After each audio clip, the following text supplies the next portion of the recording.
runcingan batu sampai kemudian ke atas. Tapi masyarakat lokal sering kali lewat sini ya untuk menuju ke atas sana untuk eksplorasi atau untuk kemudian melihat-lihat ya pemandangan bertamasya atau rasa ingin tahu yang tinggi ya tentang legenda-legenda jejak-jejak peradaban kuno. Terutama memang di atas sana itu yang diyakini ada sumber Kamandanu yang itu ada struktur batu alam yang kemudian masyarakat memberikan nama Rumah Meisin.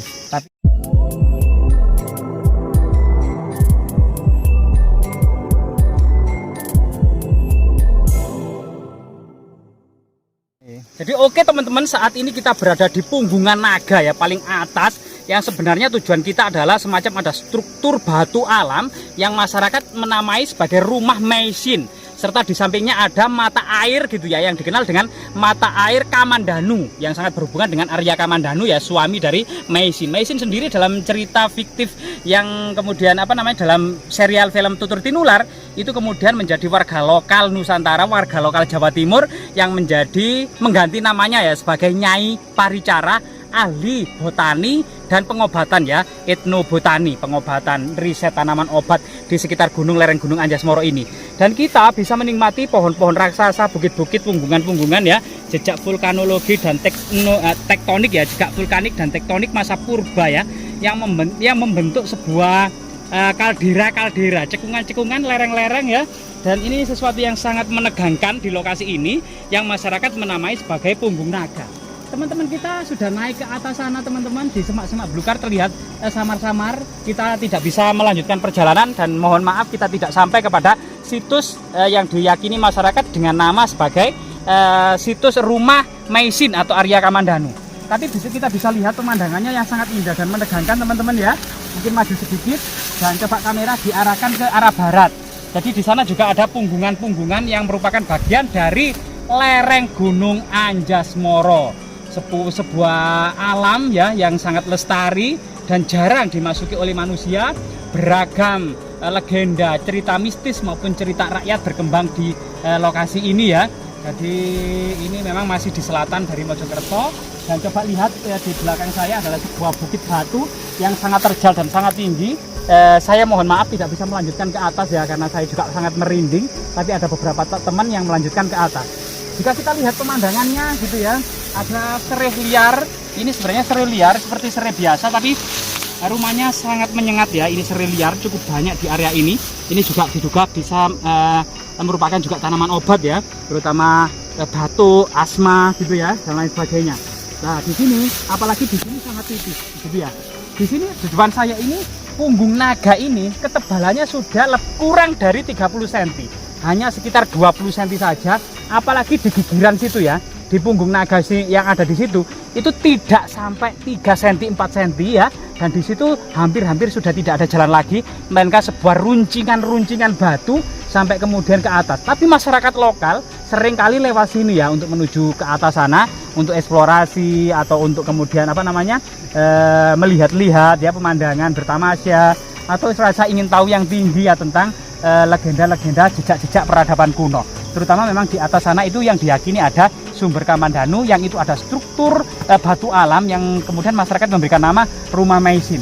Tapi kita tidak bisa ke sana, apakah itu sebuah situs karesian, pemujaan, kabuyutan atau persajian ya, kita juga kurang tahu karena kita mohon maaf tidak sampai di sana.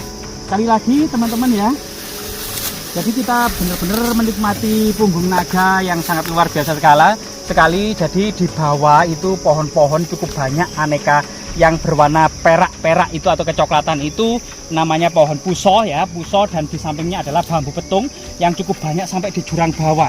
Pohon-pohon raksasa juga terlihat dan ada 2 titik longsoran-longsoran kecil. Di sana ada longsoran kecil, di sana juga ada longsoran kecil ya. Di sana berwarna coklat, di sana keputihan, artinya memang batu cadas dan batuan vulkanik pada masa purba itu cukup banyak. Nah, teman-teman, kalau di samping kanan kita ini jurang yang cukup dalam, teman-teman. Saya juga mulai merinding meskipun dipenuhi dengan tanaman edelweiss lokal ya, warnanya keputih-putihan itu sebenarnya bunga stek, dan di situ ada daun lontar yang cukup tebal, yang cukup besar gitu ya. Pohon lontar ya, atau orang masyarakat lokal memberikan nama pohon apa itu, aren ya, pohon aren. yang daunnya lontar. Lontar dulu banyak di kebun-kebun, di hutan-hutan, di gunung-gunung, dan merupakan bahan baku penulisan kakawin ya. Sehingga kemudian pada sampai Majapahit di Jawa ini memang tidak perlu mengimpor kertas dari Tiongkok. Tiongkok sudah menemukan penemuan kertas sejak abad 1 Masehi, namun di Jawa sebenarnya di Jawa sendiri ada pohon deluang ya. Sebenarnya memang kertas tidak perlu diimpor oleh masyarakat Nusantara karena bahannya cukup melimpah. Baik itu daluang yang dibuat dari pohon deluang gitu ya, maupun daun lontar, maupun rotan, bambu, kayu, kulit binatang itu sangat melimpah, termasuk kemudian tulang-tulang tipis dan batu-batu tipis. Namun kemudian leluhur kita memiliki pemikiran bagaimana kemudian bahan-bahan ini mudah lapuk dan dimakan zaman. Kemudian yang tersisa adalah prasasti di batu, di lempengan tembaga, lempengan perunggu, maupun lempengan emas dan perak. Jadi banyak sekali, terutama di Jawa memang peradaban tinggi. Salah satunya adalah banyak sekali literasi-literasi yang ditemukan dalam sebuah prasasti ya, baik itu yang masih in situ di lokasi maupun sudah dipindahkan ke museum-museum, baik museum daerah maupun museum nasional. Saat ini saya sangat merinding di punggung naga, teman-teman. Saya harus kemudian kembali dan agak berangkang, teman-teman ya, karena sangat merinding sekali. Saya tidak bisa melanjutkan ke situs-situs yang sangat luar biasa yang di atas ya, yang di atas sana. Dan tentunya kemudian semoga aktivitas kita sambil menikmati pemandangan yang sangat indah di Pegunungan Anjasmara. Pegunungan Anjasmara sendiri diduga diambil dari cerita Putri Anjasmara. Ada serat yang kemudian dihasilkan di sekitar Trowulan ya, pada sekitar abad ke-17-18, namanya Serat Damarwulan, berlatar belakang perang Paregreg. Diceritakan bahwasanya Majapahit telah diserang oleh Kebo Marcuet. Kemudian Ratu Kencana Wungu yang berkuasa pada waktu itu mengadakan sayembara, barang siapa yang bisa membunuh Kebo Marcuet akan dijadikan sebagai suaminya. Ternyata yang berhasil membunuh Kebo Marcuet adalah penguasa Blambangan ya, penguasa daerah Blambangan yang bernama Minak Jinggo.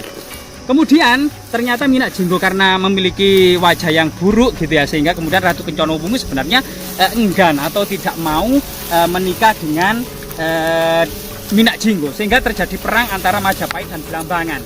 Maka munculnya sosok Damarwulan. Damarwulan sendiri sebenarnya adalah seorang abdi ya, atau seorang abdi pencari rumput dari Patih Majapahit yang bernama Logender.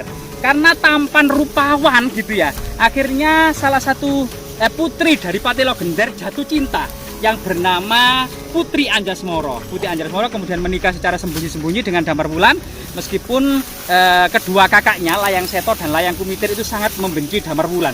Akhirnya kemudian Ratu Kencana Wungu mengadakan sayembara, barang siapa yang bisa menghabisi Minak Jinggo akan dijadikan sebagai suami. Ternyata tampillah Damarwulan menuju Blambangan. Ternyata Damarwulan akhirnya dipenjara karena kesaktian dari Minak Jinggo. Kesaktian Minak Jinggo yang sangat-sangat luar biasa sekali ini, kemudian teman-teman, karena bisa memenjarakan Damarwulan, tapi kedua istri dari Minak Jinggo gitu ya, yang bernama Dewi Wahita dan Dewi Puyengan, jatuh cinta kepada Damarwulan karena ketampanannya, sehingga membocorkan rahasia ilmu sakti Minak Jinggo. Maka kemudian rahasia dari kesaktian Minak Jinggo terbongkar, akhirnya Damarwulan berhasil menghabisi Minak Jinggo. Maka dari itu kemudian Damarwulan berhasil pula memboyong Dewi Wahita dan Dewi Puyengan sebagai istri. Kemudian di Majapahit disambut dengan meriah, dan akhirnya Damarwulan juga menjadi suami dari Ratu Kencana Wungu. Cerita ini luar biasa sekali karena bertentangan dengan semangat feodalisme ya, yang itu memang terutama kasta. Ternyata ini seorang abdi bisa menjadi pendamping dari Ratu Kencana Wungu. Dan disinilah kemudian Damarwulan pada akhirnya juga memiliki istri Putri Anjasmara, Dewi Wahita, Dewi Puyengan, dan Ratu Kencana Wungu. Cerita ini sangat luar biasa sekali dan sangat melegenda di tengah-tengah masyarakat, yang diduga cerita ini muncul dari Mojokerto, Jawa Timur ya. Semoga bermanfaat.